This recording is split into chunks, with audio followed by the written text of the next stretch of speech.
সব দোষ তোমার বাবা, তোমার জন্য আমাদের এসব কাজ করতে হচ্ছে। এই একদম ফালতু কথা বলবি না। সন্তান তো হতেই পারে, সন্তান হচ্ছে আল্লাহর দান। আর তুই তুই মানে এটা নিয়ে যা করছিস না, সেটা কিন্তু একদম ঠিক না। সময়কালে তোমরা যদি বাচ্চাটা নিতে তাহলেই তো হতো।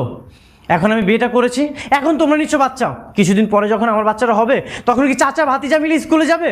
হ্যাঁ যাবে, তাতে সমস্যা কোথায়? শোন, আজকাল আমরা সবাই অনেক ব্যস্ত না, আমরা তো অনেক ব্যস্ত।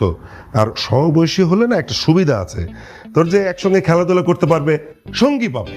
সঙ্গী না ছায়, মানে আমি আমার ভাই আর ছেলেকে নিয়ে স্কুলে যাব, তখন তো সবাই ভাববে যে দুইজনই আমার ছেলে। আরে কে কি ভাবলো না ভাবলো তাতে কি? অচেনা লোকের কথার দাম আছে। ও, অচেনা মানুষের কথা কোনো দাম নেই? আমি যখন আমার শ্বশুর বাড়িতে যাব তখন তারা কি ভাববে? লজ্জাতে আমি তাদের সাথে কোনো কথাই বলতে পারবো না। হ্যাঁ, এটা এটা অবশ্য একটু লজ্জার বিষয়। একটু? অনেক বেশি লজ্জার বিষয় বাবা। আমি তো লজ্জার শ্বশুর বাড়িতেই যেতে পারবো না।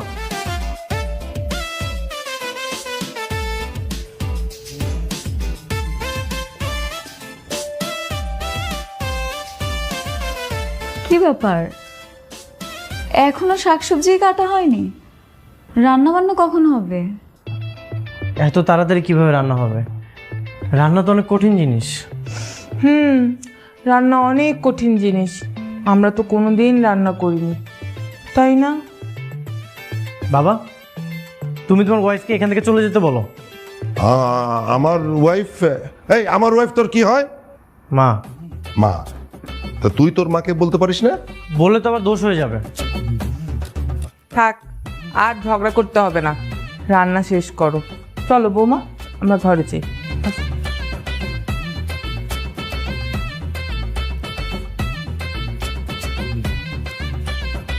কর কর, ঠিক মতো কর, যেন আশ থাকে না।